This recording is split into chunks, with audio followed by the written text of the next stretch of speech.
What's up, Internet? You're tuned in to episode 25 of the FlipScreen Games Podcast, a weekly video game podcast where two best buds from different nations come together to discuss the wide, wide world of video games. I'm your host, Pete and Bessie, joined as always by my very good friend and co-host, Mr. Stephen Radford. Hello. Hello, Steve. Welcome back. I just wanted a long pause there. You just wanted a nice pregnant pause. You have all the people who are the audio listeners just like look, have that moment where they look and they're like, "Oh shit, did the episode stop?" I hate when people do that, and that's why I do it all the time. Oh yeah, I can imagine that gets really annoying. I'm sorry, audio listeners. If you're a YouTube viewer, it's funny, right? But like if it's audio, you're just like, "Oh shit, what happened?" Somebody's mid-run right now and they just stopped. Oh man. So it's funny. We're in a very interesting week, right? Because last week's news was so big, it is just spilled into this week, right? It feels like the whole Activision Blizzard acquisition is still kind of the talk of the town. In a lot of ways. And, while we're kind of in that quiet period between, the beginning of the year and all the incredibly huge, exciting releases we have right on the horizon, pun, I guess, intended on that one. It's interesting because I feel like this news is still kind of sucking up all the oxygen in the room, which is fitting because this week we kind of wanted to continue that conversation a little bit. If you listen to last week's show, when we initially kind of reacted and dug in on the topic, we mentioned we had a couple questions we never got to, and they're also going to take us into a couple new developments and some new debate points I kind of want to bring up and touch on when we get there. But before that, we didn't have a big enough of a debate on Twitter. No, oh my god, it was like 100 message thread between the two of us and my dad. You think between that and what an hour and a half podcast that we'd be all chatted out about this subject, but no, because there is the big question of how will PlayStation respond. And that is what I want to talk about this week, right? Throw the Game Pass argument out the window. We're going to just talk about the here and now and what is PlayStation thinking, right? But before we do that, we also have a bunch of new games we've been playing to talk about, so it's going to be a good episode. But before we get to that, let me remind you that this episode of the FlipScreen Games Podcast is brought to you by our Patreon producers for the month of January. They are, of course, Andy Radford, Christian Oliveria, Christopher Valenz, Gabriel Hasselmeyer, a.k.a. Asobi, Smilky Shake, Wakahula, and Zaid Ida. Thank you guys so much for your support over on patreon.com/FlipScreenGames. Y'all are the realest of the real, and we greatly appreciate your support. Speaking of which, if you want to show your support, the Patreon's the best way to do that and get a couple cool perks, including our exclusive Patreon podcast, One More Thing, where this week we talked all about arcades. We talked about kind of our personal history with arcades a little bit, some of our favorite games, favorite attractions. We also talked about McDonald's quite a bit. Steve mourning the loss of one of his favorite breakfast items over in the UK, and me discovering that they put a lot of fucking barbecue sauce on McDonald's burgers over in the UK. So if you want to hear us talk about sweet meat and arcade dreams, you can go check out that conversation. It was a good one. We had a good time there. What were you gonna say? I was like, we only do it on the American burgers, and I think maybe that's because that's what McDonald's. I was gonna say maybe that's what McDonald's thinks you eat, but they are an American company, so surely they should. They would know. I don't fucking know. The funny thing is, we just eat the Big Mac. We don't have these ridiculous sweet Tennessee barbecue burgers or whatever. It's crazy. Not at a McDonald's. But anyway, if that sounds like it's up your alley, which I think if you like this show, it is. You should go check it out. It's the best way to show your support and get some perks and goodies along the way. But if you don't have any money to toss our way, there are a bunch of ways that you can still interact with the show and be a part of the conversation. Come right into the show at questions@flipscreen.games and be a part of our question block segment, or like Zaid, potentially inspire a main topic this week. So go check that out. Write in if you haven't before. If you're a long-time listener and you've never written into the show, I extend the challenge. Please write in. I'd love to hear from you. I'd love to get some of your questions answered here on the air. Or even if you just want to write in and say hi. We'd love to hear from you, so please do. But you can also get us in a bunch of other ways. We have a weekly Twitter thread that we throw up whenever Steve remembers to do it, to ask for questions. And then, of course, we have our Discord, where we have an always growing community of gamers just like you, who are there chatting games, playing games together, helping each other find next-gen consoles, all kinds of good stuff. So if you want a safe, inclusive community for you to come and chat games, we'd love to be that community, so come be a part of it. You can come chat with all the folks you see writing into the show every week, or keep the conversation rolling with us, because we have a thread after the episode every week where everybody comes and talks to us about the show and what they thought about the episode. So come be a part of it. We'd love for you to be a part of what we're growing here at FlipScreen. And of course, if you want to find links to all of these things, head over to flipscreen.games. That is our website, where we also have a brand new P.O. box that you can write into. You added that to the site, right? Nope. Steve, you told me it would be ready. Okay, well, by the time this goes live, you will have added it to the website, correct? I will have, yeah. Okay, good. So you gave it to me. I had to chase you for on fucking Sunday. To get it ready for and the it's Monday. Now Thursday. So. Yeah, I know. I've been busy. Done nothing. And nothing I needed to do, to be perfectly honest with you. Well, I actually got our first piece of mail from the P.O. box from one Zaid Ida. So we'll have to do an unboxing of some kind. I don't know. We'll have to decide. We'll either do it on stream or somewhere, but we'll clip it out so you can catch it. But because it's pretty cool thing that he sent, so I want to open it on camera and everything, and we can talk about it together. So yeah, if you want to send us a postcard or game you want us to try or something like that, now you can, right? Folks have been asking about how they can send stuff our way, so now you've got a way to do that if you're so inclined. And of course, we appreciate it. We'd love to hear from you. So drop us a line if snail mail is your thing. Okay, so let's jump in to what we're playing this week. I want to start with my game because I know it's also on your list, and I only have one game, whereas you have like 8. So it's because every single week I come and you're like, yeah, we'll talk about yours in a minute, and then you talk about your game for about 6 hours. The last 2 weeks, one time. We had a whole episode about VR because you've been playing VR. I didn't talk about them there either. Never got to talk about them there either. Had a whole episode about VR and I didn't talk about any of the games I was playing on it.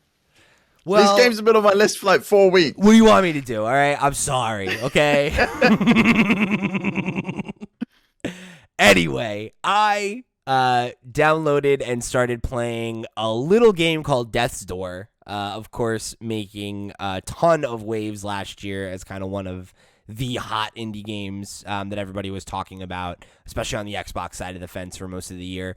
Made by a team of 2 people, I believe, which is insane. I am really into it. I've been having a good time with it, and I'm impressed by just kind of how good the art direction is. Like, I really love the style. It's really cool. It's got a really strong atmosphere and sense of character, and I feel like there's like a lot of like your main character's a silent protagonist, but even just the character design feels very expressive for how simple it is. And without spoiling anything, I got to kind of like the first of 3 major boss areas, and that character I have found to be like very unsettling, the way that they keep kind of like introducing them. And I don't know, it's got a really, really cool aesthetic, and it's got a lot of personality, and the gameplay is tight. I'm enjoying the loop of it. It's definitely got that kind of like rogue like I don't think I am massively into this game as much as I thought I would be, which I'm disappointed to say. Like, what I don't know, I just want to go play Hades again. Like, it feels like a slightly worse version of Hades, and I'm just like, yeah, I kind of just want the faster paced action of Hades. I want the better upgrade loop of Hades. I like the characters in Hades more. So I think there are a lot of things about that I would say I agree with. Like, I think Hades, I like the overall, like, the script is very good in Hades. There's a lot of character. All those things really work. And I think that you can argue that those things are better. But I find the loop in this game more satisfying because I feel like the progress feels less. I shouldn't say less. I should say more. The progress feels more meaningful to me because it's permanent. Like, well, yeah, you get the shortcuts like through to the different areas. Even if you die, you've unlocked a gate or you've unlocked a door, so yeah, you it haven't got to has go all the way back. That's like a thing in Souls games as well, where it has that kind of like, yeah, oh, like you knock a ladder down and you're like, oh, takes me back here. Okay. Like, and you start to learn the map and understand like how all the different places interact and intersect and everything. And I'm finding that progression to be more satisfying because I think the reason I stopped playing Hades was I got really frustrated by how much of it was random. And like this is more roguelite than roguelike, you know, because there is that die, progress, upgrade your character, you know, progress a little bit more, die again, and like on and on and on. And like that is how you grow. But because there is a bit of grinding as well, because you do have Sure. to go in and kind of collect the souls from all of the smaller monsters, so you can then go and upgrade it, and you'll find yourself going around an area multiple times to kind of clean out in order to have enough, so you can go to like I don't know the name, but like the Big Crow and buy all the power ups and things. yeah, you like need. you can make your attacks hit harder, you can make the combos faster, you can increase your run speed and things like that. And like there are permanent upgrades like that in Hades, you know, like you get more health and like those kinds of things. And you over time. unlock weapons just like you do in the store. Right, but what I don't like is that a good run in Hades really comes down to luck. Like you need to get like skill plays a role, absolutely, of course. And you get better at the game and it gets easier because you get better at playing it. But a lot of it comes down to like, oh, did I get the boons that I wanted? Did I get the power-ups that I wanted? Did I get enough of the ones that chain well together in a run? Did I, you know, decide that I wanted to, oh, I found the power I actually wanted later, so I started, you know, like there's so much that comes down to just like random number generators and you hoping that you get what you wanted or that the next door you go into is going to be easy or have health or whatever when you're like backs up against the wall. And like that's not bad at all. I really liked Hades, but you know, when I got to the final boss of Hades, I got really frustrated because I was like, every time I lose the boss fight, I have to play the entire fucking game over just to learn. Like, and by the time I'm getting there, it takes so much effort between runs at the final boss. It was harder and harder to like download that boss and be like, okay, this is what phase 1 is like, and he does this, and then he does that, and like, I didn't want to go watch YouTube videos and memorize it because that felt cheap. But I hit a point where I'm like, this is not rewarding. I'm not getting stronger anymore. But I think you can combine the both. Like if you had the shortcuts from Death's Door and Souls games in Hades, it kind of would solve that problem because it would be like the final boss in Metroid Dread, then, where you just start outside of the door. Yeah, but I mean that's not the game. Go in and you complete the boss. No, that isn't the game. But I prefer the kind of moment to moment gameplay and the feel I get from Hades. There's something about the way you attack in Death's Door that just doesn't feel as fluid. I mean, to me, as Hades does. I think it's because you need to upgrade your character, like, is the thing. Because I feel like you start possibly, but I've done like 2 or 3 upgrades at this point. I've upgraded my attack. I've upgraded the dash. And I think I did 1 of each because there's like 3 sections you can do. Yeah. So I did like 3 of the upgrades. I think. Because it's I've done 3. I know I've done 3, and it definitely starts to feel easier because the guys with the big faces that come towards you and you have to like knock them over and stuff. You can hit them instead of like 4 or 5. You can hit them with 3, so you only have to knock them over once, and you can like just you've got them straight away, and the dash in's a lot quicker. Like you can roll out of the way a lot And, better like, and stuff like that. when you upgrade your dexterity, you lessen the time between hits in combos, so you can like get a triple hit And the off bow and quicker. arrow And takes the Yeah. bow and arrow is less time to charge up along with and like the same for your heavy attacks. They're less time to charge up, Yeah. and you can And just that's quickly knock them off. and that's the thing is, I do feel like your character like starts feeling sluggish, and like I was like, ooh, like I like this, but it's a little stiff, and like I wish it felt a little more fluid. But now that because I'm probably, it's hard for me to say this without getting into spoilery territory.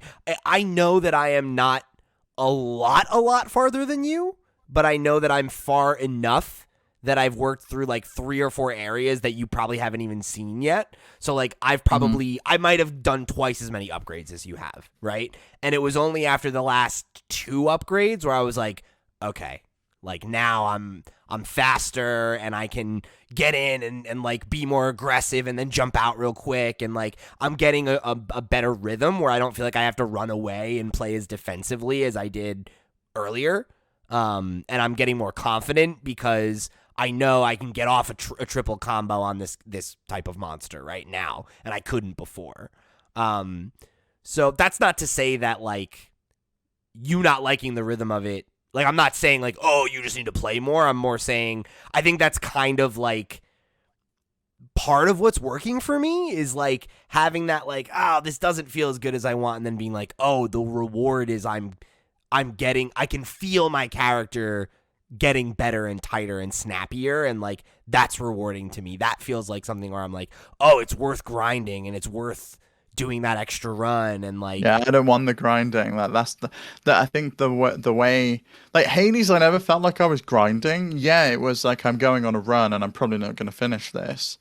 But it was fun, and I wasn't like, oh, I'm doing this and I'm killing these enemies just so I can get their soul and I can then go and buy the power-ups, which I have found myself doing in Death's Door. It has been like oh, I guess I'll go clear this area out again because I'm like 50 away from the 400 I need for the next upgrade.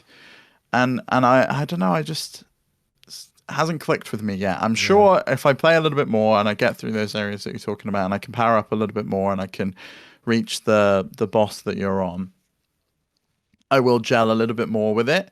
But at the moment, it just I might not. And if I don't, it's fine. It's just I tried it and it wasn't a game that was for me. But like for now, I think I prefer.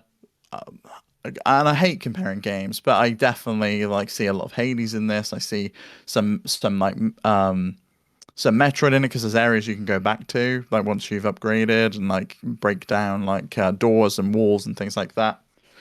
So and those are games I enjoyed more kind of from the get go. Like Hades, I clicked with instantly. It was like, oh shit, this feels amazing. Like I feel like a hero, like going down to these dungeons and battling through it, and like, oh, these boons are awesome. I think what's interesting for me is I don't think I disagree with you. I feel like I clicked with both of those games more quickly, but I am feeling like, and I might not feel this way the further I get in Death's Door, but I feel like, whereas with Hades, I kind of plateaued with Hades. Like I was like, oh, I really like this. I'm getting better. This is really satisfying. And then I hit a point where I was like, I feel like this is just like, I feel like I'm putting in a lot of effort for nothing, and like I didn't feel like I was progressing, and I didn't feel like, I didn't feel like I was progressing as much as I wanted to every run. Whereas with Death's Door, the more time I'm putting into it, the more I'm liking the systems and the more rewarded I feel for the investment I've put into growing my character. So yeah, I think for whatever reason that loop just feels more satisfying to me because at the end of the day, I don't like roguelikes. I really just don't enjoy them. And Hades was kind of, I think, an exception to that rule because Hades was so good and played so well and had such a great, world and vibe. But that didn't stop me from kind of bouncing out on it as soon as it was like, oh, right, yeah, this is a roguelike. And if I want to beat this and get to the part, get to the post game and everything, like I'm going to have to put another 8 hours into this to like, and I don't want to. Like, I'm done. I feel like I hit the max level of enjoyment I was gonna get out of the game, and I stopped getting that higher dopamine hit for getting further, and like the fact that I think I was the same. Yeah. the fact that this game has like a clear set of objectives too, where it's like there are 3 big bosses, and when you beat those 3 big bosses, there's probably one You get to go through more. this one door to go see another big boss. Yeah. Yeah, and it's like, okay, like that that loop works better for me. And that's fine. I mean, yeah, like, it's different strokes for different folks at the end of the Yeah. day. I was the same way with Hades, and it will be to no surprise to anyone that listens to this that I didn't finish it because I don't finish any game. So, that being said, I still enjoyed it. I still had a great time with it. I still loved the gameplay of that game. The fucked up thing, right, is like, like I'm the one, I finish every game I start if I like it. And Hades is the first game in a long time that I liked that I haven't finished. Because I was just like, could I? Yeah. I mean, you haven't finished Deathloop either. That's on that. your list That's to get back to as well. Yeah. I know I will, though. I think that one's like a God of War situation where like it was just not the right time for it. I'm going to come back to it like when there's a lull at some point this year and be like, fuck, how did I not finish this when it came out? Like, this is so good. And I liked it, but I stopped. I paused. And I paused at a bad time, and that was it, right? And it's like, start over. Just start over, and you'll get there, right? I mean, I'm interested to talk to you about that game because I do think the fact that you paused and now can't go back to the game is a serious design flaw in that game. There's no way to rejig your memory on it. If you go back, because it doesn't signpost enough. I don't know. I don't necessarily agree with that, just because like I feel like that's kind of on me for being like No, I don't think it's on you. Like, I struggled, and I spoke to my dad about it, and he struggled just remembering it when we're playing the game. Like, where the fuck is like Eagle's machine, like in this whole map? Because it doesn't signpost me, and like it's a random position that takes me through in the tunnels. Like, it doesn't always take you to the same exit every single time. So it's just like, where is it? Where have I got to go? What have I got to do at this specific time of the day? Like, that's like the which whole option do I need to? I know that's the whole thing, like the whole but game. like it's removed from the menu, right? Because like at the beginning, you have the leads, and it shows you. It's just like, well, you got to do this, you got to do this. There's this lead that teaches you how to take down Frank, or there's this lead that teaches you how to take down Wenji, and like each person, each visionary has a lead to show you kind of the route to take them down.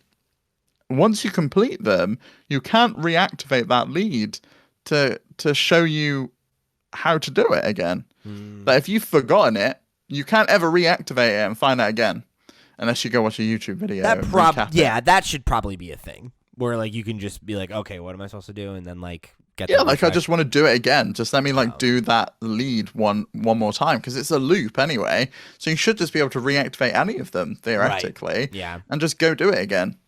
Yeah. Well, that's a conversation for another day. But while we're on the subject of PlayStation games, weirdly enough, because that's an Xbox developed title, I want to talk about you started up Spider-Man today, right? I did, yeah. Yeah, so I mean, earlier this week, I know you had picked up Miles Morales like on a whim, and you were saying you were going to start there. You hit me up and were like, "Should I start with the original? Like, how should?" So I booted the game up, and it's like, "Do you want a recap of everything that happened?" And I'm like, no, because I didn't play the game.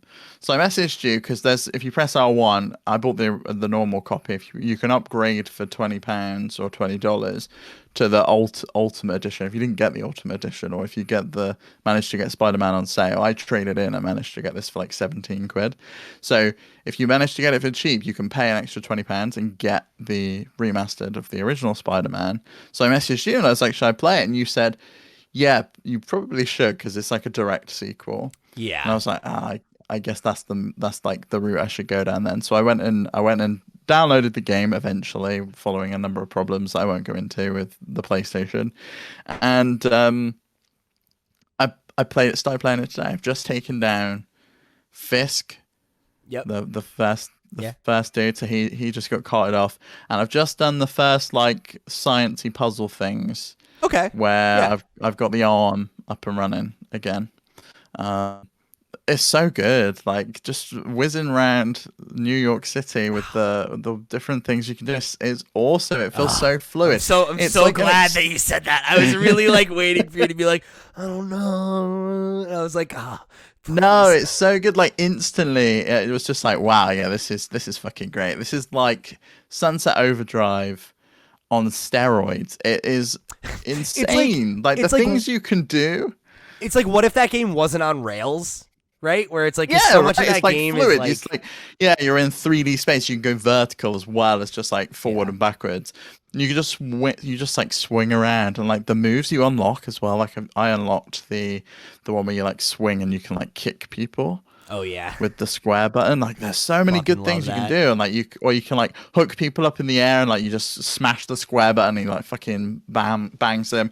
I love pressing like the L1 and the R1 to pick up something like a fire extinguisher and just smack them in the face with it. Yeah, oh, it's so good. Everything just feels so great, and you don't really need to know the moves in order to do it. You can button mash, but if you learn them. Like as I was doing it, it was teaching me how to do it because it's basically the tutorial I've played through. And if you learn them and chain them all together, you really do feel like a superhero. You're like, fuck, I know exactly what I'm doing. This is so cool. Yeah, and there are so many good upgrades in that game. Like a lot of the powers that you already have, they upgrade in like cool ways where it's like the whole like, you know, like you were saying, like you can throw the fire hydrant. Eventually you get an upgrade where you know how you can like web enemies up and like then they're like, oh, you know, they can't fight you. They can't go anywhere. Yeah. Eventually, or you web them against the wall as well, which is really cool. Like it just like does a big web against the wall. Eventually, what you can do is if you web a guy up and he's just like in the like stun while he's trying to break out, you can grab them and then whip them and throw them. And if you throw them at a wall, they stick to the wall. Or if you throw them at another guy, they stick together. Or like, you know, sometimes you'll throw it at like a bunch of guys and they'll get knocked over like bowling pins. Like it's awesome. It's so fun.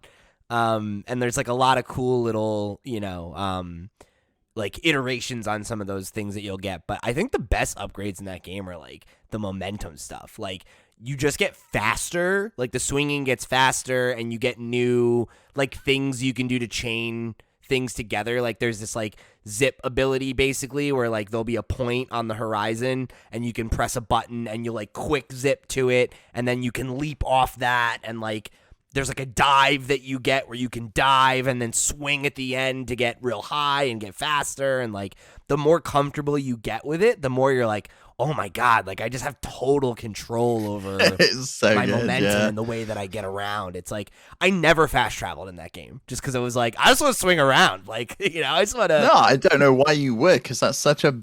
I think that's like the USP of Spider-Man is being able to swing around with his web. Like that's why you're here and playing as Spider-Man.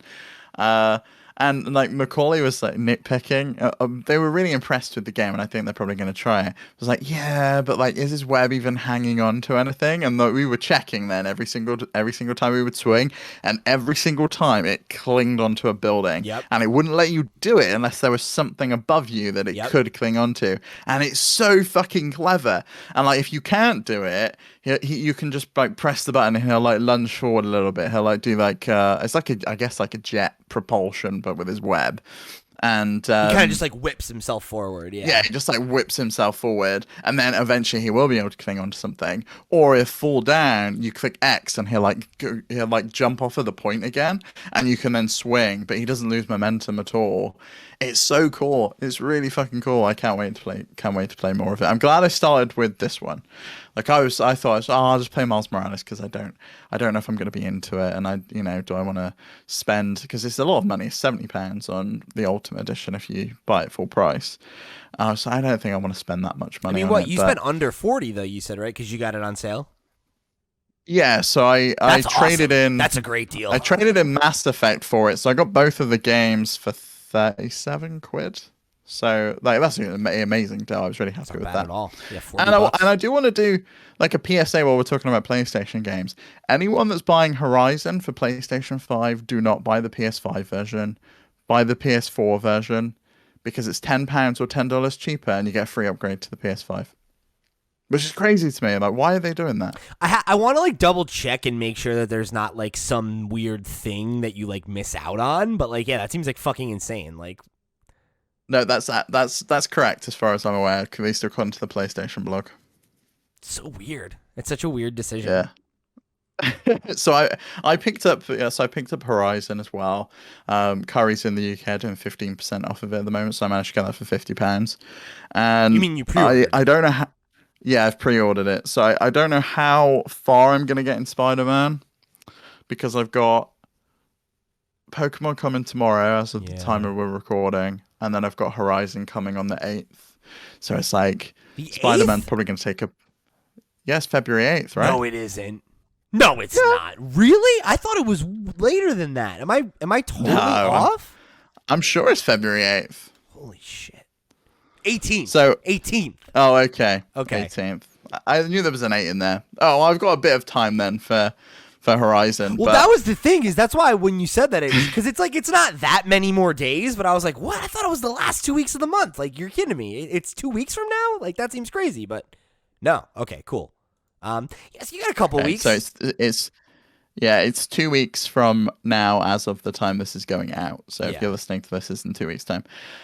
Yeah, I'll have enough time to probably play through the first Spider-Man, but I don't think I'm going to get through Spider-Man and Miles Morales in that time. So I think Miles Morales is probably going to be later in the year, especially as I want to get through a good chunk of Pokemon as well. And we're starting Ring Fit February, so that's going to have some time. Yeah, you could definitely beat Spider-Man proper between now and then, especially if you like aren't, like if you're not trying to like platinum it, because like no, I've never platinumed any game. The side quests are like you really only need to do them if there's like things you want to upgrade, like for your character or whatever. Mm-hmm. Like you could skip all of them and none of them have story.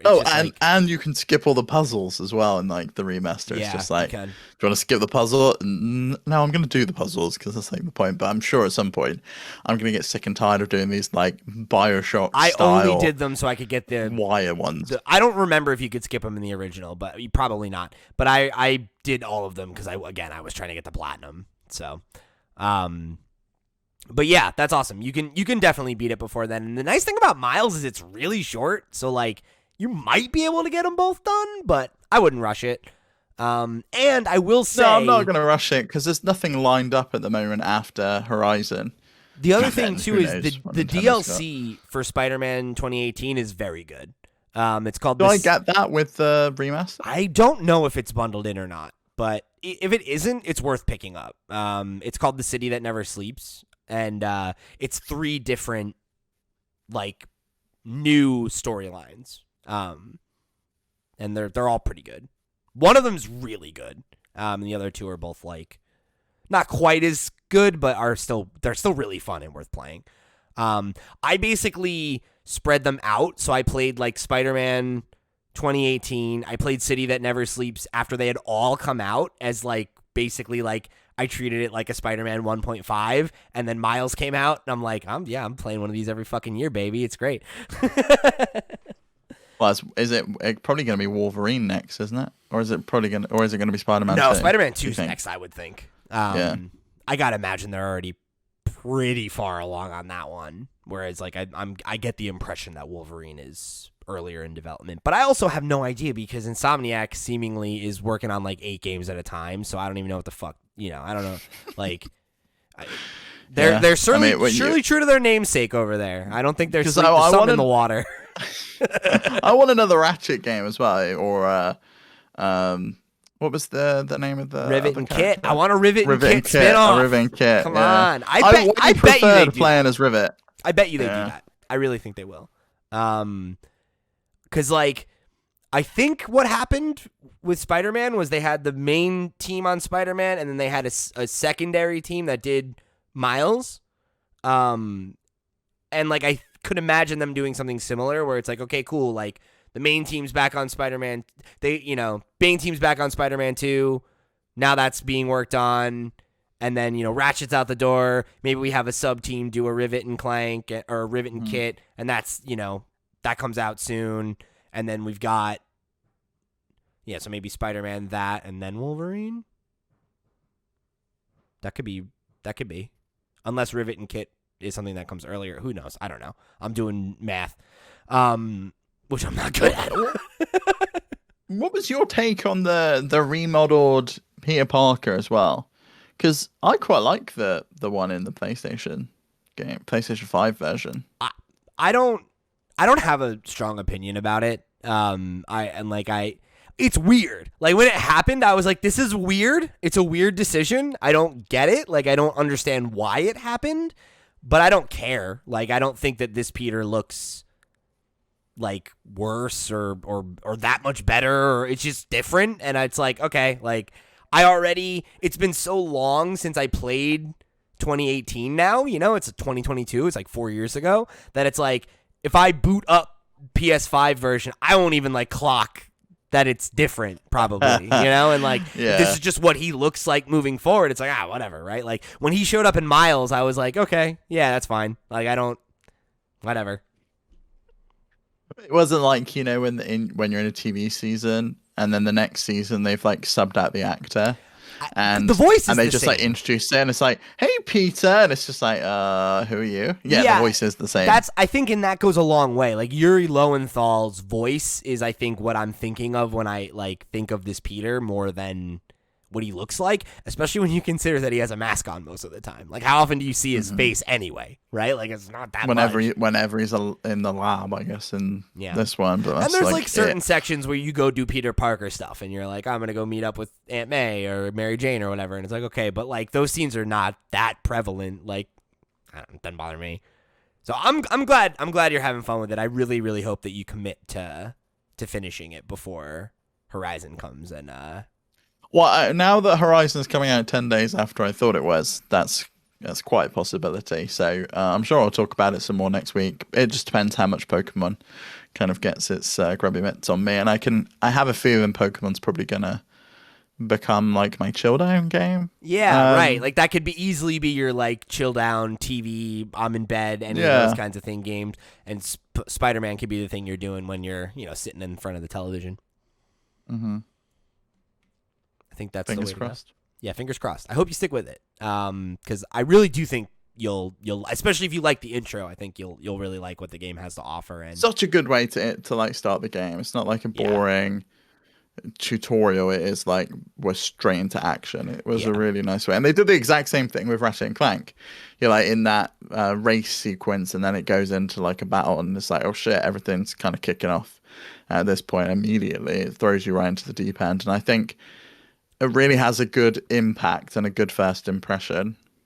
Yeah, and I don't know. I know that you really liked Into the Spider-Verse and like everything. Like I feel like this game is a really good inroad for Spider-Man because it gets it. Like it's similar in the way that I liked Into the Spider-Verse, where I'm like, oh yeah, like this is perfect for a new fan. But it's also like made in a way where like if you're an old fan, you'll be like, oh man, like they care about little details that nobody gives a shit about but me, and that's cool. Like that's where you want to be, I think, right? Like you want Easter eggs for people that give a shit about it, but you don't need to like hit people over the head with like legacy. It's it's like very, very new fan friendly. So yeah, I hope you keep enjoying it. So now you've got all your VR games. Go ahead. Apparently, I've been holding you back. Talk about your VR games. Well, it doesn't really matter, but it comes to no surprise for anyone's following me on Twitter that I've spent a shitload of time in Beat Saber. I think I've spent 15 hours on that thing at this point. But I wanted to draw attention to Side Quest, which for people who have a Meta Quest, RIP Oculus, they officially killed it this week, is a way to sideload apps that aren't on the Meta Quest store onto your Quest. And one of the things you can do is you can mod Beat Saber. So you can install mods and custom like songs and custom like maps, beat maps, which you can do natively on the PC version, but it wasn't possible on the Quest without modding it. And it just opens up the game so much. You go from like the 30 songs that come with the game to being able to install hundreds. Now, the legality of it That's really Yeah, cool. the legality of it is questionable because obviously you're downloading artists' music, but I don't know. I've justified it to myself that I pay for Apple Music every month and I listen to their songs, and a lot of them I bought anyway. But just being able to like search for a song in the game, and like I was like bopping along to Paramore, or I'm playing a song by the Midnight or whatever. It's so cool. It just really opens it up, and like people who just want to try the game and they want to play like an artist they know and a song they know, rather than just some rando like trance music that they've included with Beat Saber as their OST. It kind of introduces them and makes a better first impression than that. So if you don't know about SideQuest, then definitely go check it out because there's a ton of stuff on there that's like free or demos, or like you can install stuff from itch.io. There's like all sorts of That's cool cool. stuff on there. So developers are constantly like building out new things, and before they're ready to release it, they'll let people try it out. So it's a great way for developers to get feedback and for people to try out new things. And then the other two games I've been playing, I Expect You to Die, which I think I briefly spoke about, but it's kind of an escape room game, and there's like a series of small levels that you do, and you can speed run them. The idea is that you learn them and you get better, and you can. There's like a load of actions within those levels that you need to do, and you once you tick them all off, you speed run them. But the theme is you're like a James Bond spy style thing, and you're going into these levels to complete a goal. Like the first one, you're locked in a car with poison gas around you, and you're on Oh a plane, shit. and you've got to try and get off the plane. But everything you do, like if you do it wrong, it will kill you. Like there's a grenade in the glove box, or like if you cut a wire wrong, it'll explode. It's like it's really goofy fun, and it's really great to like watch other people play it. Like you cast it to your TV, and like you can see what they're doing, and like you can all like input and say, "Oh no, why don't you try this?" or "Why don't you try that?" And then like That's all of cool. a sudden it Yeah. explodes, and like you've got to start again. So it's really fun, and I definitely That recommend social checking out. element I think really helps VR games like that. Oh, It absolutely, makes them yeah. really Like fun. uh, escape room games are really cool. Because everyone has like their own idea, but some people don't want to be the one that's like moving around the space. So just to have someone who's essentially acting as like a physical controller while everyone can input is awesome. And then there's one more on the list that I haven't put down, which is Traversal, which is at the moment it's in the Oculus App Lab, and this game is so cool. It maps out the space you've put down in your Guardian, and it procedurally generates a map. So people can create content for it. You physically then walk around your space. So it makes a series of like small corridors or doors and things like that. So you can navigate this area, but without using like sticks on your controller, you actually physically move. And it enables you to like explore these worlds. And there's like escape room games in there. There's like one where it's like hide the button and things like that. And there's like a bunch of like user generated content, as well as just like exploring pyramids and things like that. Uh, and you're moving with your actual physical legs and moving in the space, and it feels so much more immersive to actually move and not have to worry about banging into something, because the game knows that I've mapped out that this is a 2 foot by 2 foot grid or Yeah. whatever on my floor, and it's generated with a bunch of tiles like a series of corridors that allows me to explore this area. It's really That's really really smart. innovative That's cool. and That's like really clever. that's very interesting application of the technology of like um kind of fixing some of those like barriers that I was talking about, like, because those are the things that always like take me out of VR experiences, right? Is like Hmm. seeing like the edges of my world, right? Whereas like, oh yeah, like that's really clever of it, like funneling you to be like, oh yeah, the edge is here, so there's a jut down this hallway or whatever, right? It's like, oh okay, Yeah. like that's cool, that's really clever, and like the bigger your space, the more immersive I imagine. Like if it's 2x2, obviously that's pretty limited, but like 6x6, you could get Yeah, like the more tiles you have, the you could better play it with that a gets, and lot. then Yeah. they have like you can get on like lifts and things, and it'll like take you up. There was one I Oh, was that's playing cool. That's smart. where I was like in a kid's bedroom, and like the way they like block it off is like there's a load of toys like scattered around the place, so you can't walk past them because you're like a tiny toy that's walking around this like giant bedroom, and you can get up on like this lift and it takes you up to like the desk and stuff. That's smart. It's just it's so smart. It's so clever. I've had a good time with it. It's still in beta, but man, it's awesome. Like check that out. It's free. If you've got a Quest, then definitely check out Traversal. And I can put a link in the show notes or in the description if anyone's interested. And then finally, I picked up Catan because every platform needs Catan. And I guess this is where I've spent most of my time in social VR because it's something to do. I struggle to go into like a chat room. Like Doc, when he was on the show, was like talking about going on VR chat or whatever. Yeah. I struggle to go into those areas and just talk. And maybe that's just because I'm an introverted person by nature. I find it quite intimidating to just walk into a room and start talking to people. But when we're all... I was just going to respond to that. I also feel that way, but I also feel like that is inherently a weirder thing if you're not single.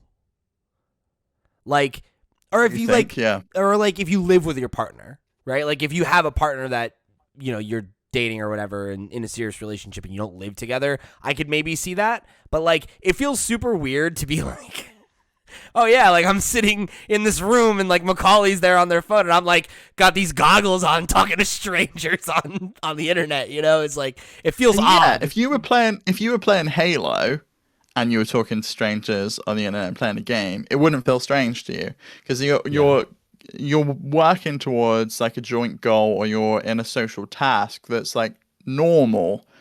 It's less about the conversation, right? Like if you're like talking with people you know, it's a conversation, but that's inherently not weird, right? It's not weird for me to be on a call with my friend Steve. It is weird for me to be like, oh yeah, I met this person on the internet and we've just been talking for like 2 hours. And again, I don't say that with like judgment. I don't think it's weird for you to do that. I mean, that's different. It's a very different activity. And as someone who is like more introverted or again, right, like who's sharing a living space with somebody who you actively are like, again, it even would be different if it was like a roommate and I'm in my room alone or whatever, right? And I'm like, oh yeah, let me do this social thing. Like that feels different than being like, let me, instead of hanging out with my partner, go in the basement or whatever and put on goggles so I can talk to people in, you know, VR chat. It's like, yeah, I get that. But Catan, it felt different because I was playing with strangers because I don't know anyone else that owns the game. I only know like 3 people that have a Quest.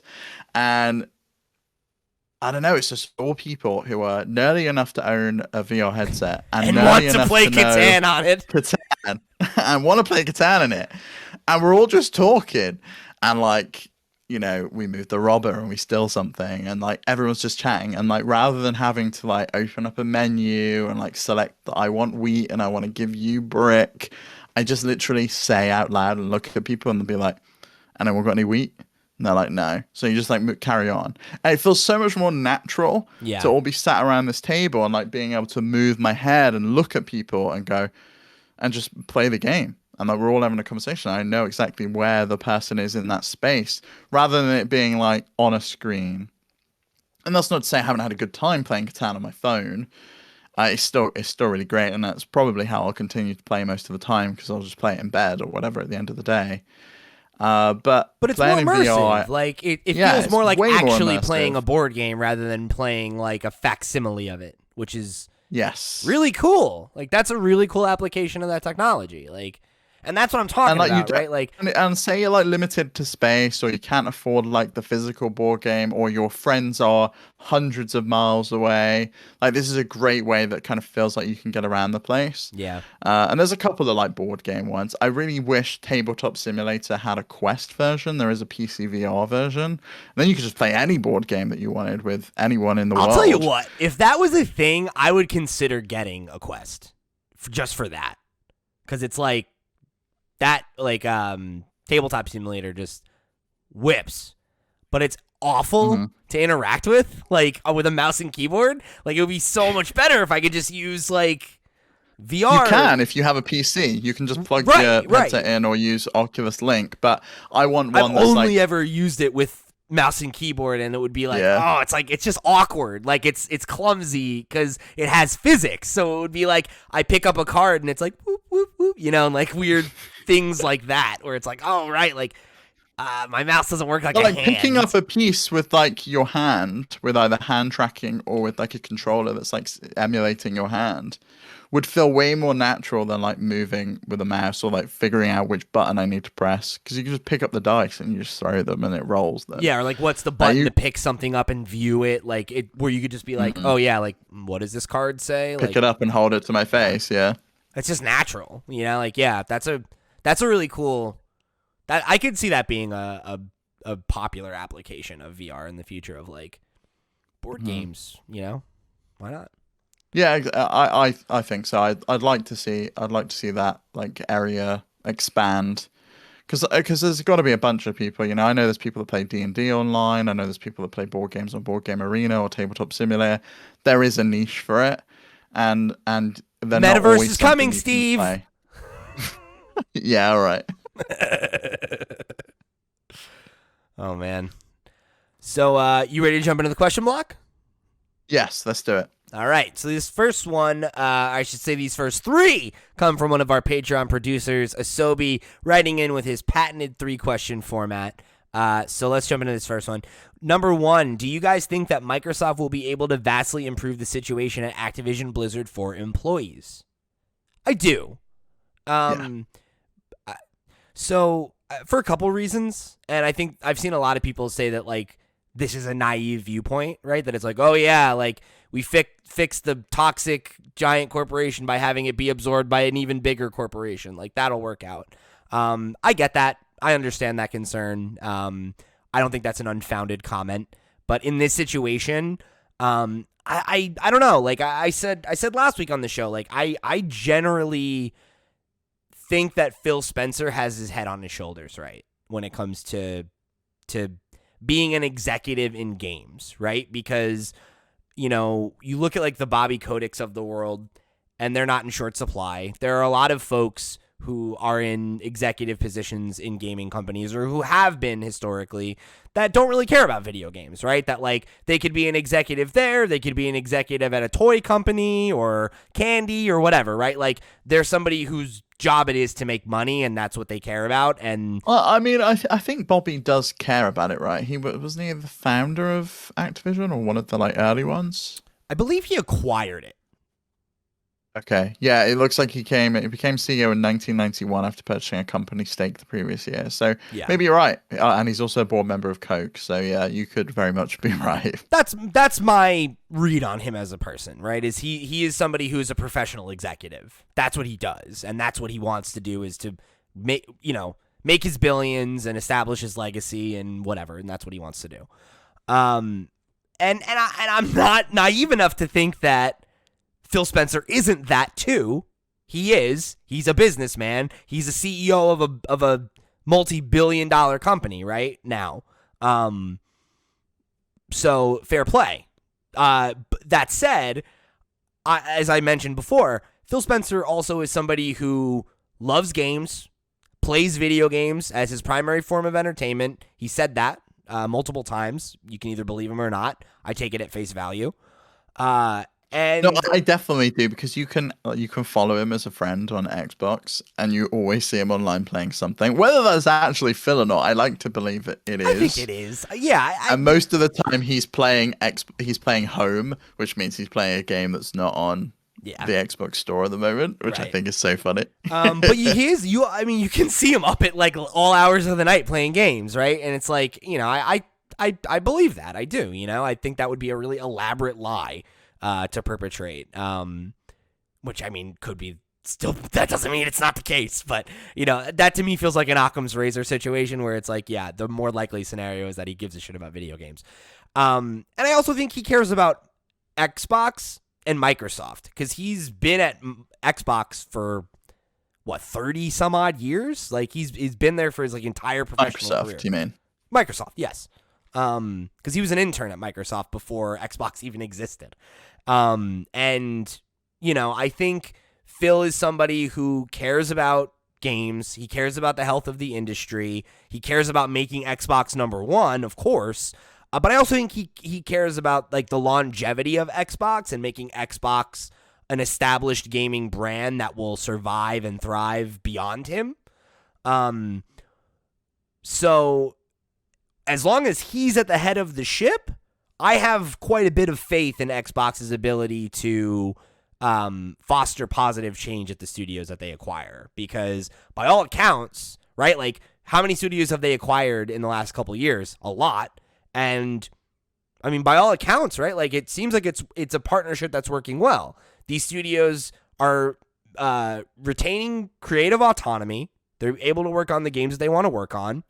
They have less pressure financially to find a publisher for each game or whatever, right? All the stuff that we read about in Jason's books, right, that you have to do to keep the fucking lights on and keep people employed. Those are things they don't have to think about anymore, right? Now they can just think about games and making games and let Xbox worry about running the numbers. And as long as they're making games that are, creative and inspired and people are responding to them, Xbox is going to keep signing the checks, ostensibly, right? And as long as that's the way that it works, I think you could see a lot of really, really big shakeups there, right? Like, we've already talked about how, it seems very likely that Toys for Bob is no longer going to have to be a Call of Duty support studio. That's a really positive thing that wouldn't have happened if Activision had stayed independent, right?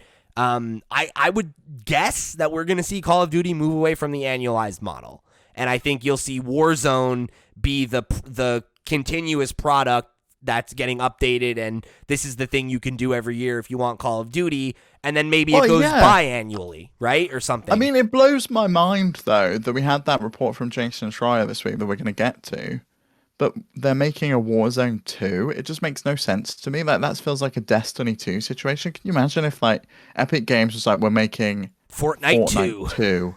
It's just like, no, you're just not getting it. Like, it's a free-to-play service game. Just keep adding to it. You don't need to make a sequel to the game. And I feel like that's where Activision always fell down. Like, they were the reason that Destiny 2 existed in the first place, because they had that deal with Bungie, where Bungie had to, like, make a new Destiny game every year. And it just wasn't feasible. It's not a viable business model. I think that's really what Microsoft brings to the table here, is it gets them out of that engine of everyone has to make a Call of Duty game because this is why the business succeeds. Yep. And if we're not making Call of Duty games and pumping them out, people aren't giving us money, and then we can't pay you. So that's why Toys for Bob, which was traditionally like a family-oriented studio. I mean, they did what? Was it the Skylanders stuff? That was Toys for Bob, right? Yeah, I believe so. And then they did the Spyro collection after that. Yeah. So, like, all of that came from Toys for Bob, who then just, like, transitioned to being a Call of Duty sports studio. It makes no sense to me. It's crazy. So I hope that the employees are happy about it. Obviously, we've seen Raven's QA team still pushing ahead with the move for unionization, right? I mean, and Activision just ignoring that and like pushing a vote for all 300 members rather than just the 34 QA members. So at least for the time being, while Microsoft has zero say in the running of the company, I don't think anything's going to change. Because they're legally not allowed to have any input and any say in the day-to-day running of Activision Blizzard until that deal closes. Right. So I hope that after that, Phil just has an open conversation with all the developers, and it's just like, look, we understand it was a shitty situation. We want to try and help you. What do you want to do? And seemingly in his interview that he did with the Washington Post, where he'd already had some of those conversations, right? And that's where we found out that he's open to Toys for Bob working on games and developers working on games that they want to work on, rather than being forced to work on things they don't. And like, we know that that's not the case for Bobby Kotick, right? I actually found there's a quote I was trying to find here, and I actually found a bunch of them that are just like awful. They're really, really terrible quotes about like how he feels about game development and stuff, and like the culture at the company. It's really rough. But this was the one I was looking for. He was talking about franchises that they owned and saying that basically games with sequel and franchise potential are more important than original properties. And this is the quote he said: "With respect to the franchises that don't have the potential to be exploited every year across every platform with clear sequel potential that can meet our objectives of over time becoming 100 million plus franchises, that's a strategy that has worked very well for us." Exploited is the word he used, right? So it's like, I think it's you can't look at this and say that there's not pros and cons on both sides, you know? And I think an objective pro of this choice is that all of the IP that Activision Blizzard owns, a lot of which it's kind of just sitting on like a dragon on a fucking pile of gold, Xbox has an incentive to revitalize and take advantage of and farm out to other studios or whatever, right? Like, you know, we talked about how they're working with Ubisoft on Perfect Dark, right? So it's like some of these could even be things that go to other companies and other platforms and all those kinds of things, right? Rather than just sitting and rotting. And, you know, there's a lot here that, you know, obviously there's a lot of the obvious stuff, like we always talk about Crash and Spyro. You know, but like even things like Heroes of the Storm, which was Blizzard's MOBA that had an active fan base and was not the most popular, but, you know, was popular. And it basically got axed, you know, like it's still up. You can still play it, but like the development team got like cut in half and they basically gave up on it. That's something that Xbox might be willing to take a risk on and be like, how can we revitalize this? Maybe we make Heroes of the Storm instead of just Blizzard stuff. It's like everything from Xbox. That's something I saw somebody like tweeting about earlier this week. That could be really cool. Or like, you know, something like, you know, like something like Tenchu, right? When's the last time we saw that? Like, you know, like, I don't know, maybe there's a second life for that somewhere, or like something like Prototype or whatever, right? Like, who knows, you know? But we know that with Activision, they were never going to go anywhere. And the fact that they could with Xbox is exciting, you know? And I think that's something that is cool. And that takes us into the next question from Asobi, which is what Activision Blizzard IP would you like to see come back and which Xbox team should make it?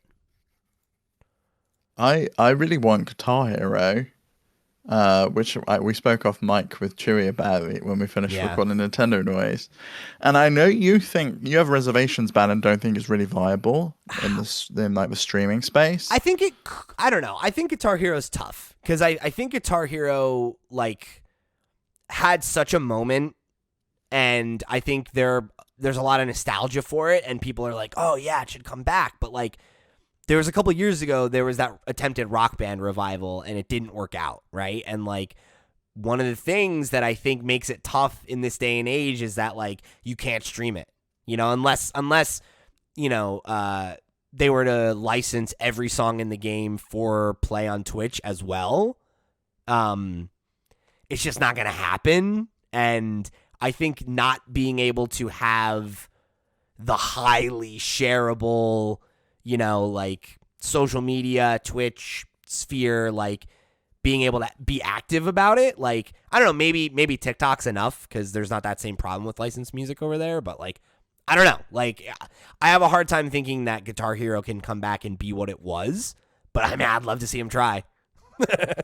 Yeah, I'd love to see him give it a go. I don't know. I had a good time with Guitar Hero. I loved it. And, you know, another small game that Activision apparently owns, Geometry Wars. I absolutely adored Geometry Wars. I didn't know that was an Activision and its sequels. Joint, yeah. Apparently it's an Activision owned. Xbox should 100% bring that back. That was like one of the legacy fucking things. It was like everybody has Geometry Wars. It was like one of the first downloadable games. Like, that'd be really cool. That would be a great thing to bring back.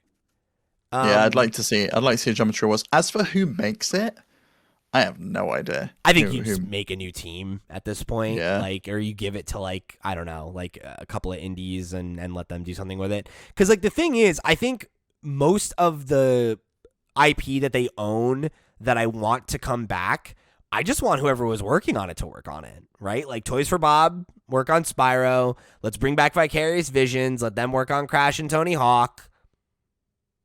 That's all I need, right? Like the rest of these games, it's like, you know, I want to see whatever can come back, but those are the things I really care about. And there are already teams that are built and passionate about making them.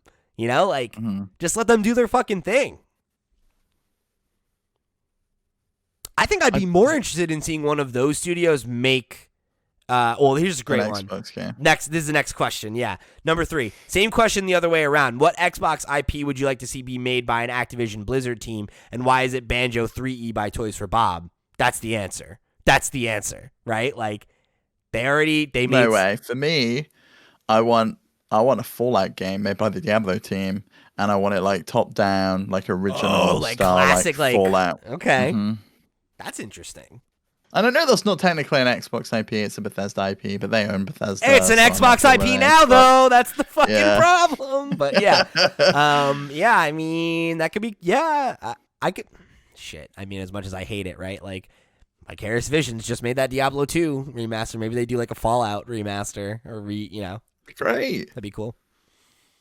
Because those are like original pen and paper, roll the dice RPGs, and we've just seen the success that Disco had.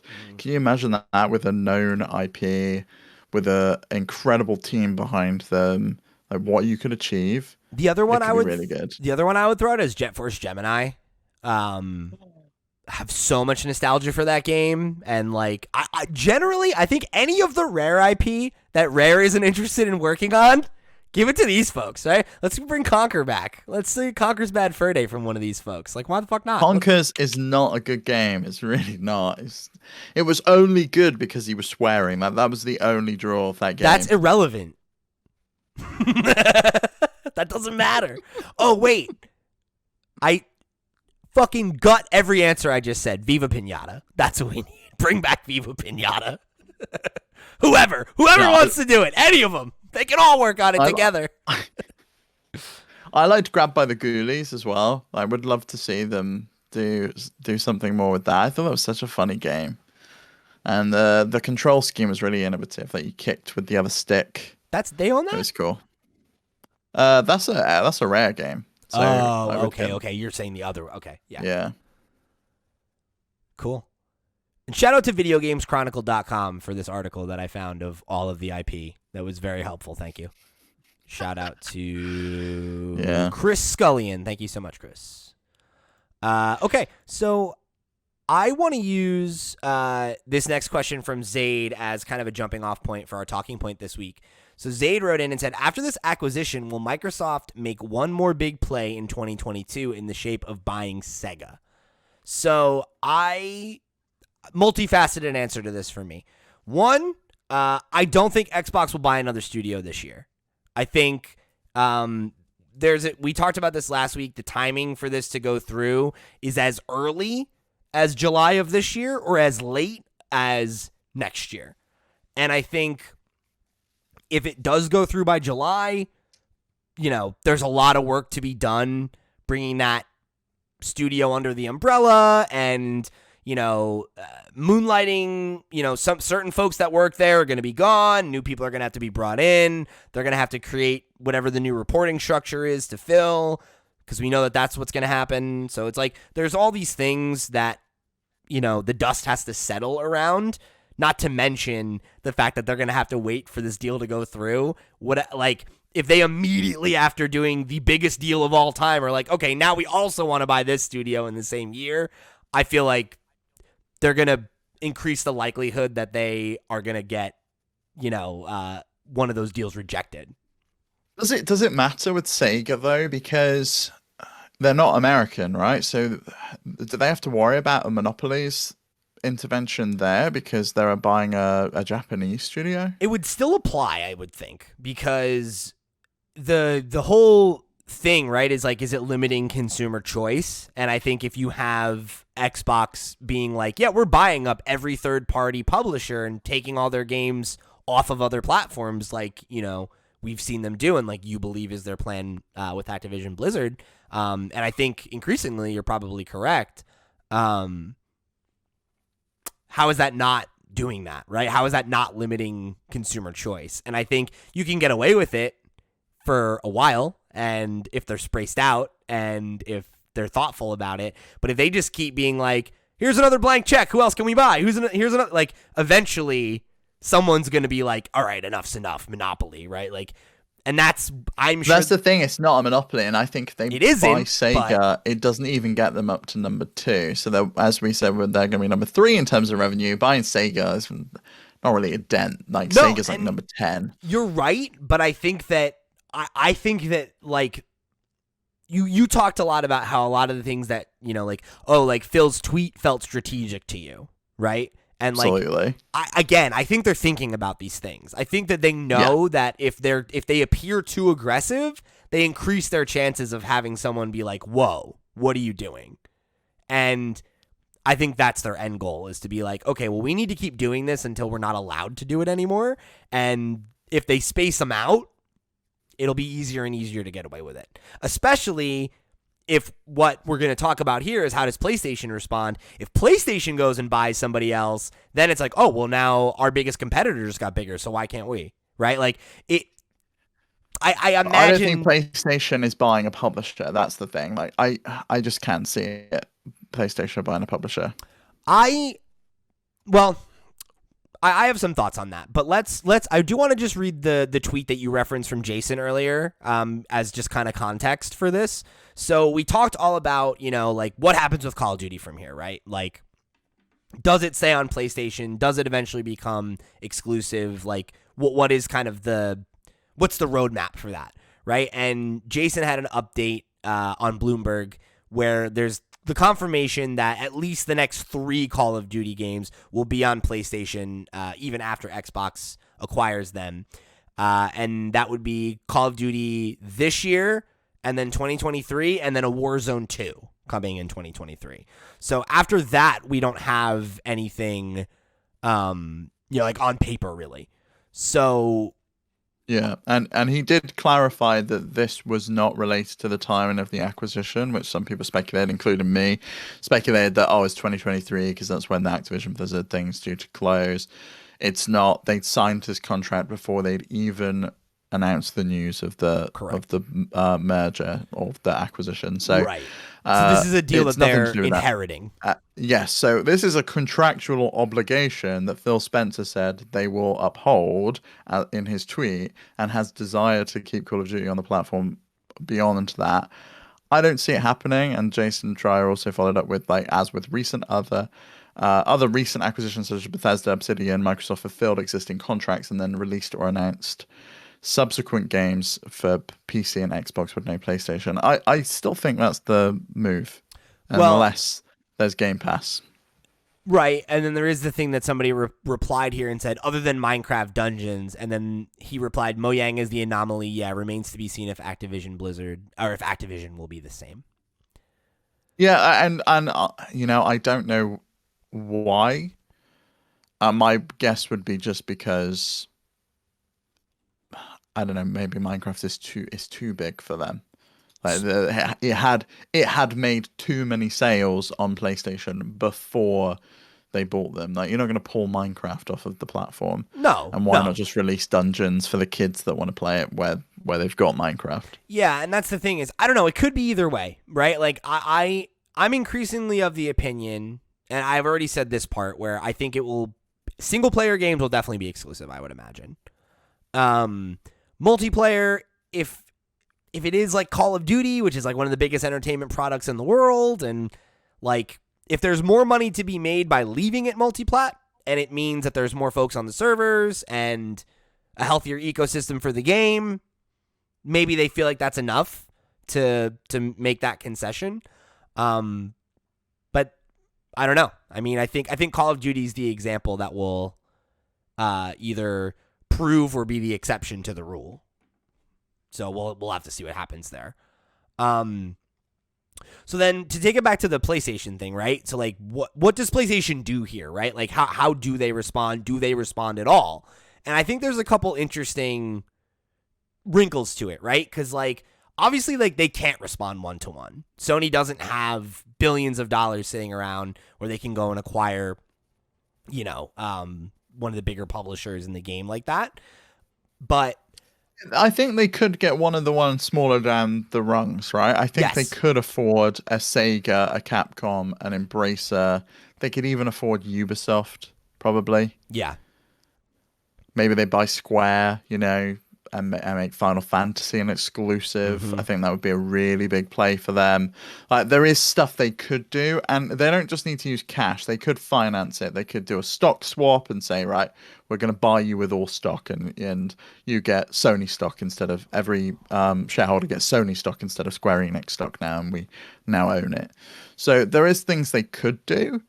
Whether they do or not, I think is another matter. Like I could see Square Enix or Ubisoft probably being the two that they would go for, or maybe even Bandai Namco. I Because mean, or it could be. I think Konami is another one that makes a lot of sense because it's like Konami has all these Metal IP. Gear and Silent Hill, and they're just letting them sit there. Yeah, dying, like what are they yeah. doing with them? Like if Sony offers them a good enough price for Castlevania and Metal Gear and those things, and they become Sony,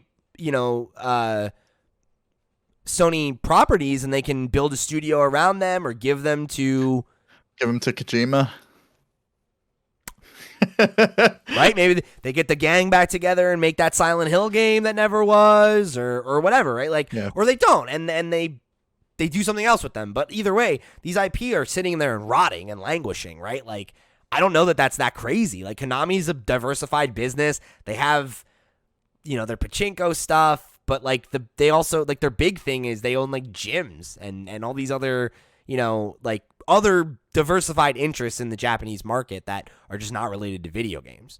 It doesn't need to be for Sony to buy them, right? That's the thing. Sony's also diversified. Like Bandai Namco has like the anime stuff and the like. I think the anime move for them would be massive anyway. Like they own movie studios, Right. Like Sony is, aside from video games, which is a huge portion of their business, there are other things that they do. Like maybe a toy angle would be great for Sony to add to their repertoire and like have Well, that. I I mean, mean, they're about to start. They're about to start a fucking car company. So like this, Sony will do anything. Like they'll just put their finger in any pie. but it's also interesting, right? Because like they're also, they're expanding out the PlayStation like productions. Like they're trying to get more of their IP adapted to film and stuff. So yeah, who's to say? But you have to imagine that with Xbox buying two of their major, two of the major publishers in the space, right? Sony's got to be thinking about it now, right? Maybe they weren't before, but I can't imagine that Activision Blizzard gets acquired and all out of nowhere, right? Like overnight, they're at risk of losing one of the best-selling IP on their platform. They have to be thinking about, okay, well, what can we do to respond? What deals can we make to continue making PlayStation an attractive place to play? And something that's interesting, right, is all the studios that Microsoft has acquired, with maybe one or two exceptions, I think they're all Western studios, right? And like none of the Bethesda has some, right? They have the studio that does Tokyo Ghostwire Tokyo. Yeah, Ghostwire Tokyo. But yeah, right, like still a Western company, even if they do have a team that's Japanese.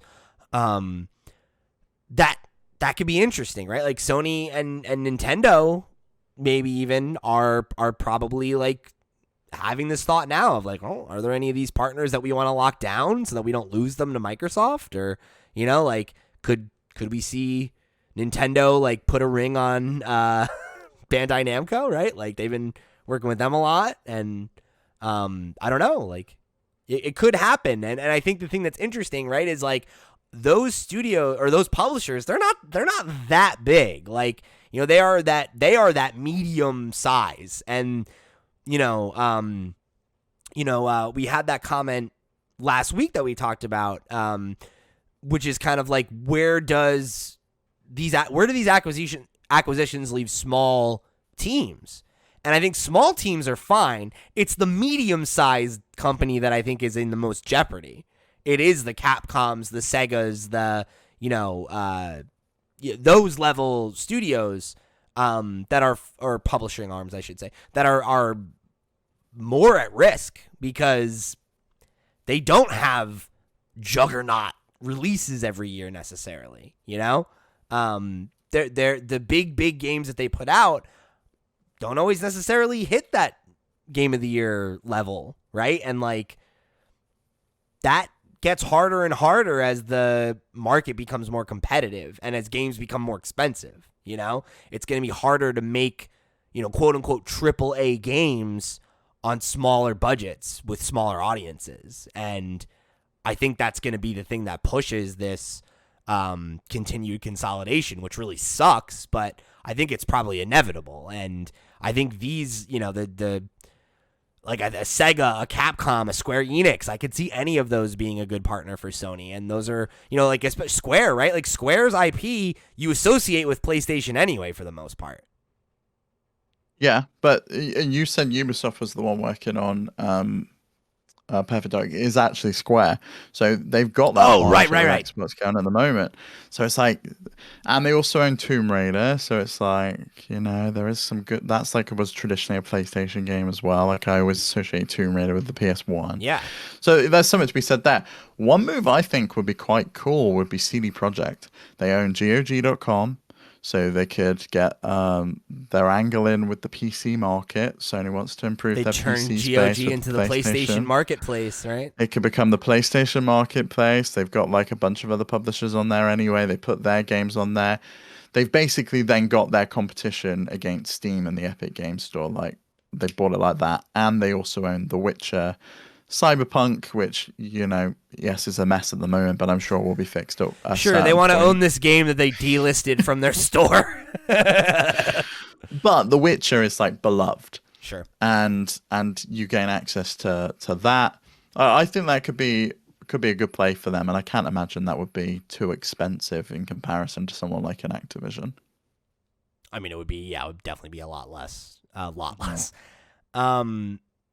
Think something that's interesting about this to me too is like the ways in which a Sony acquisition feels different than a Microsoft one, because like Xbox is buying these giant publishers and then like seemingly they seem to have kind of like a hands-off approach, and like part of that though, like I feel, is for regulation reasons. Yeah, because they're operating as separate business entities and companies, and it's not, all of these people are becoming Microsoft employees. They're still Activision Blizzard employees. They're still Bethesda employees, and they just happen to report to us. Like we own them as like a subsidiary, but they are still technically a separate company. Yeah, which is whereas Sony is very much like, come and work with us, and like we'll be more close knit. But they haven't bought a publisher, so no. When Microsoft has acquired studios like Mojang or Playground Games, they have come under that like arm. It's only since the Bethesda deal that it's really kind of differed, I think. Right, and that's, I guess, interesting because it's like, if Sony were to acquire one of these studios, would it work that way? I mean, I guess it could, but it'd be interesting to see because like I feel like the PlayStation family of studios has always felt more close-knit than Xbox's, like even prior to these acquisitions, right? Like, yeah, Mojang and whoever got brought under the Xbox Studios, you know, family tree or whatever, but like, I don't know, how much were you thinking about that, right? Like, I don't feel like we thought about Xbox's family of studios. I don't think we've ever thought about it as this like cohesive thing where they like talk with each other and have relationships, and like we know that that's the thing with the Sony studios, that they do talk and that there are sometimes resources shared and things like that. Like it feels more, you know, I don't know, it feels smaller, right? And not necessarily because they have, you know, a small number of studios. Up until Xbox started buying everybody, PlayStation had the largest stable for a while. But it's always felt like if you're a PlayStation studio, you're a PlayStation studio. In the same way that, like, when you think of, like, oh, this is a game, it's a Nintendo game. Like, if you're a fucking nerd, you know who Nintendo EAD is. But, like, if you're a regular-ass person who just plays games on your Switch, like, you're like, yeah, Nintendo makes Zelda. Nintendo makes Mario, right? Like, you'll think of it that way. It comes from them as an entity, yeah. But I do think that changed a little bit, though, because I don't know, Naughty Dog seemed to shift it a little bit. It was like, oh, Definitely, this is a definitely. Naughty Dog game, and But oh, this is a Guerrilla game. Like you begin to know them a little bit more. yeah, and I think the thing is they have their own identities and their own like this is what they do and this is the head at this studio and whatever. But like it's still PlayStation, right? It's still that PlayStation like that's the PlayStation Studios logo and they've got that little animation and like it. I don't know, like to me, those things feel more like when I think PlayStation, right? Or you think like a PlayStation ad where they're like, "Oh, PlayStation, here's all the IPs." It's like you think of Uncharted and you think of Last of Us and you think of Horizon and all these and Ghost now and God of War and whatever. And like you think of those as like the PlayStation mascots. But when I think of Xbox, right? Like that includes all this shit now.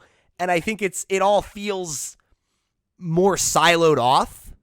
And I don't think that's inherently problematic. It's more just like, what would that mean if Sony were to acquire like a Sega or whatever, right? Like, would we have that feeling that those studios were now kind of rolled in under PlayStation? And would that change? Think I ever would.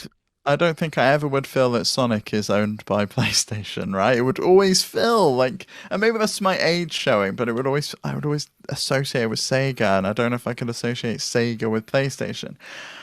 I don't know. It's a weird one. It is a weird one. But as you think about it, right? Specifically for Sega, like if they bought Capcom and it's like Resident Evil's now all exclusive to PlayStation again. Like, yeah, they went through that period when they were exclusive to Nintendo, but now they're all back and they're all ours, and you can now get them all on PlayStation Plus.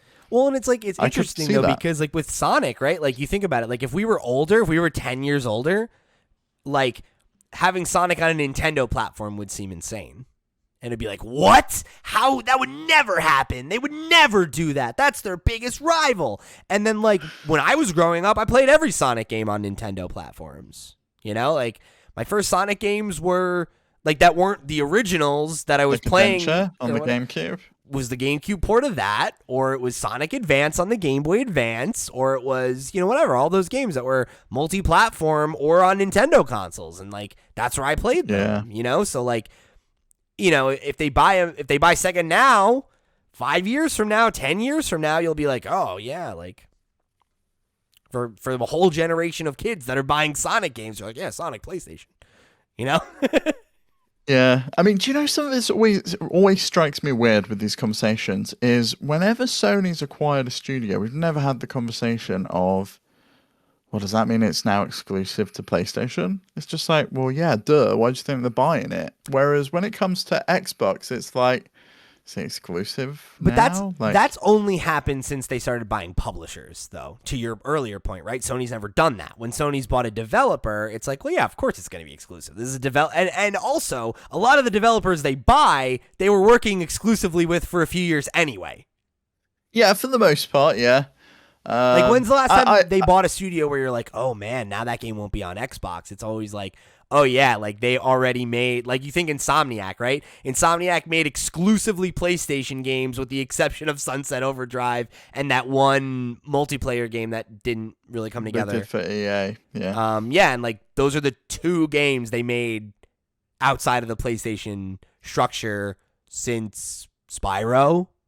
Okay, so it's like that, yeah, it's like a fucking course, right? Like, yeah, like everything they do is going to be for PlayStation. That's basically what it's been forever anyway, Mm-hmm. And I feel like that's different, right? Whereas like Call of Duty is one of the most ubiquitous things in video games, and it's on every platform except Nintendo now. And even that, it used to be it was on Wii, and like, okay, so like that, it does beg that question. And like Minecraft, right? Minecraft was already on every platform and a multi-million seller, and it's like, oh shit, like what does that mean? What's going to happen, right? Like it was unprecedented before Xbox started doing it that way, So yeah, I don't know. It's going to be interesting because it's like, I wonder if we're going to head back towards the way things were when we were kids and exclusives were like a bigger deal. And it was like I think so. Yeah, I do think so. I really, it was only last generation where exclusives weren't a big deal because Microsoft decided to close all their fucking studios, and it's just like they've got no games. Like, yeah. what is the point, right? And I mean, Like, like, not to say that exclusive weren't always a big deal, but I guess what I mean to clarify is, like, I feel like when we were younger, there were more exclusive games than not. Because, like, you think about, like, the PlayStation 1 era, for example, right? Final Fantasy was only on PlayStation, you know? And yeah, technical reasons and whatever, and, like, hardware used to be more different. So it made sense, too, that it's like, oh, well, a game we made for PlayStation 1, we have to remake for the N64. It doesn't work that way anymore, right? Like, we don't segment games in that same way, and so much of the technology is the same that, like... yeah, but even like Xbox 360, PS3 era was the same. Like Gears of War was a game made by Epic specifically for the Xbox 360. Yeah. Elder Scrolls 4 Oblivion was only on Xbox 360. Like there was a big, like, I think that's what they saw as like, this is the driving force. This is why people buy consoles. Mm-hmm.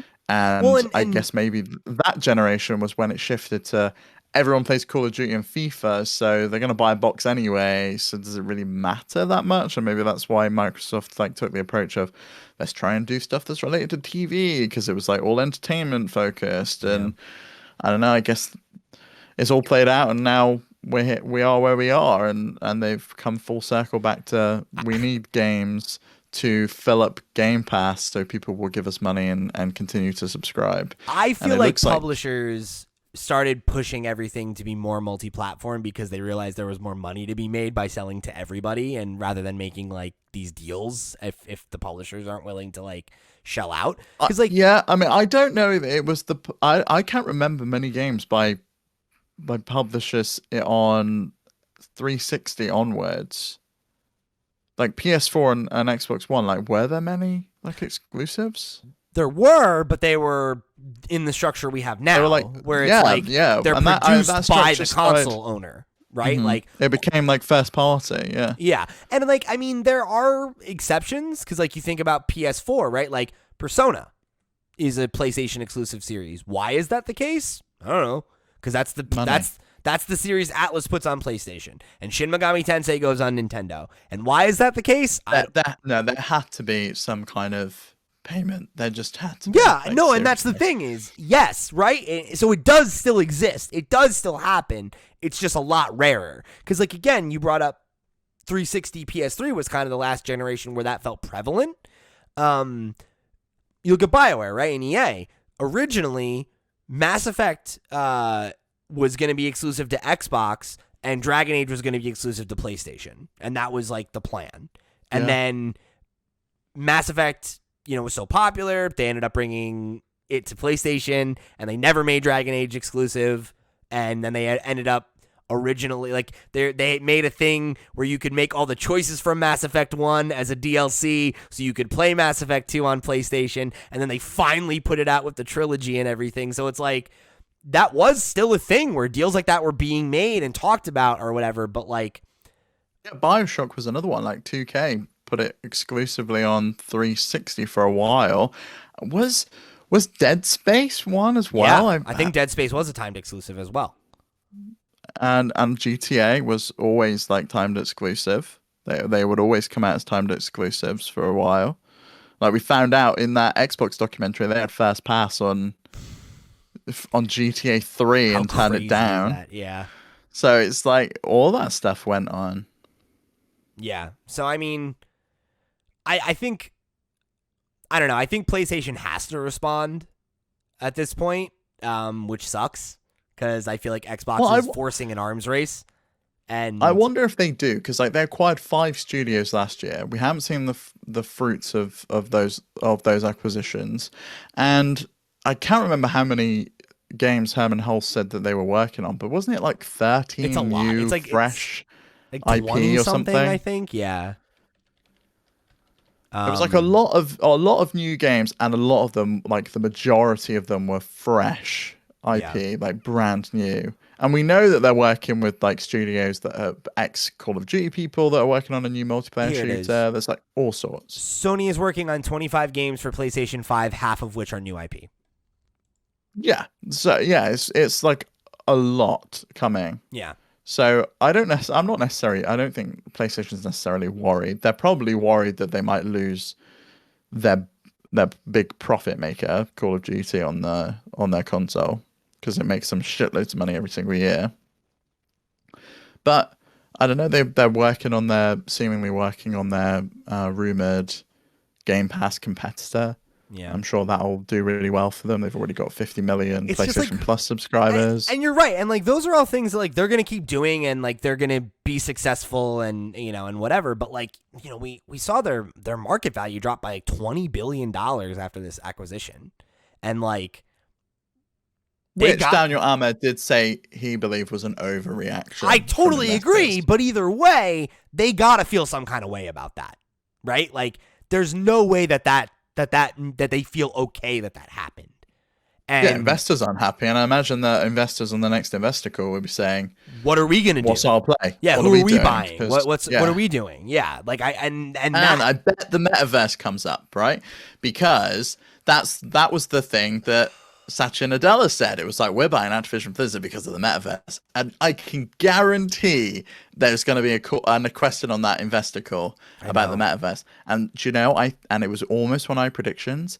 I think their play is PlayStation Home comes back for the PlayStation VR 2. That's hilarious. Oh my god, you might be right. Like metaverse fucking play, and that just keeps investors happy. PlayStation Home's back. People can buy all their fucking NFT bullshit if they want to do that, and just like be happy in your dreamland. I'll tell you what. I don't think there's been a sentence uttered on this podcast that's made me want to die more than that. So, if the metaverse is the future of gaming, then I'm getting a new hobby. That's what they wanted it to be. Do you remember? Like it was going to be, it's going to, you can replace the entire PlayStation 3 interface with PlayStation Home. You'll be able to like launch all your games. You'll be able to like walk into this area and like pick what game you want to play by going up to a poster, and you can play it. What if everything go into a movie theater was more immersive and more boring and more long taking? Wouldn't you love that? Wouldn't it be amazing to have everything take longer so that you can interact with fucking dumbass GUIs? Love it. And then, whatever. I know there's people that love PlayStation Home. There's 2 really good documentaries about it up on YouTube. One of which I think was from IGN that I watched a while ago.